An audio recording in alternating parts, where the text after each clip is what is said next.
আজ আমরা শিখব কিভাবে গ্রাম পঞ্চায়েতে বিভিন্ন ধরনের সার্টিফিকেট পাওয়া যায়। তার জন্য আমরা যাব wbpms.in এ। সাইটটি দেখুন খুলে গেছে। এরপর আমরা যাব সিটিজেন কর্নারে। এখানে দেখুন বিভিন্ন ধরনের সার্টিফিকেট আমরা অ্যাপ্লাই করতে পারবো, যেমন residential certificate, character certificate, income certificate, same person certificate, distance certificate, caste authentication certificate, unmarried certificate. এর জন্য বিভিন্ন ধরনের নিচে দেখুন ডকুমেন্ট দিতে হবে, যেমন আছে Aadhaar card, passport, driving licence, election commission voter ID card অর্থাৎ voter ID card, ration card. এছাড়াও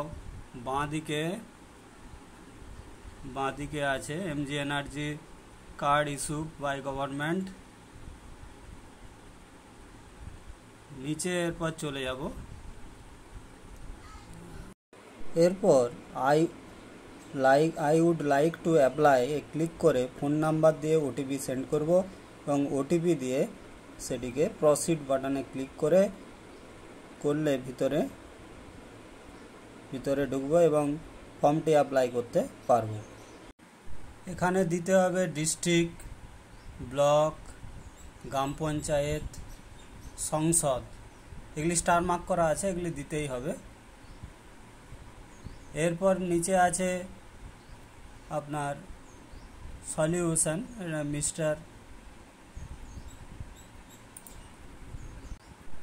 মিস্টার বা মিসেস করে আপনি অ্যাপ্লিক্যান্টের নেম দিবেন, তারপরে দিবেন গার্জিয়ান নেম, তারপরে এরপর দিতে হবে রিলেশন উইথ গার্জিয়ান, অর্থাৎ আপনার সাথে গার্জিয়ানের কি রিলেশন সেটা দিতে হবে, ফাদার, মাদার। তারপরে আছে অ্যাড্রেস, তারপরে পোস্ট অফিস, তারপরে পুলিশ স্টেশন, যেগুলো স্টার মার্ক করা আছে সেগুলি দিতেই হবে। এরপরে আছে পোস্ট অফিস, তারপরে পুলিশ স্টেশন, তারপরে ভিলেজ, আপনি কোন ভিলেজে কোন গ্রামে বাস করেন তার নাম, পিনকোড দিবেন। এখানে নিচে আছে ডেট অফ বার্থ, জন্মের তারিখ দিতে হবে।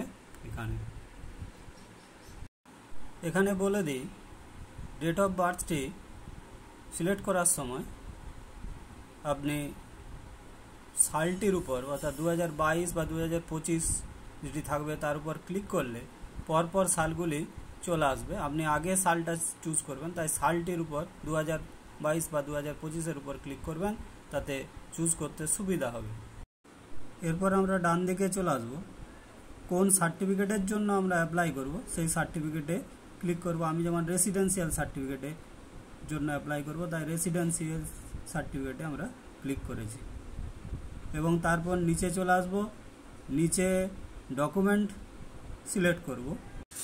সিলেক্ট ডকুমেন্টে আমি দেব আধার কার্ড, প্রথমে দেবো আধার কার্ড, তাই আধার কার্ড সিলেক্ট করলাম।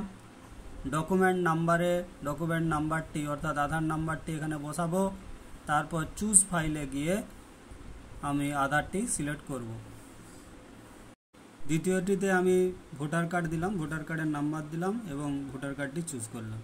এরপর নিচে গিয়ে আমি অ্যাপ্লিক্যান্ট ফটোতে চুজ অ্যাপ্লিক্যান্ট করে ফটোটি চুজ করলাম। এরপর আমি সাবমিট বাটনে ক্লিক করলাম। দেখুন আমার অ্যাপ্লিকেশানটি সম্পূর্ণ হয়েছে। এরপর আমি ডান দিকের অ্যাকশানে গিয়ে আমি দেখতে পাবো আমি কি ফিল আপ করলাম এবং সঠিক করলাম কিনা। এরপর আমরা দেখব কিভাবে আমরা সার্টিফিকেটটি ডাউনলোড করব।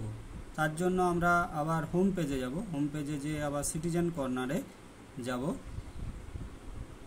তার জন্য আমরা যাব applicant status and certificate download, নীল কালিতে লেখা আছে। এখানে গিয়ে আমরা সার্টিফিকেট নাম্বারটি দেব এবং ওটিপি সেন্ড করে সার্টিফিকেটটি ডাউনলোড করব।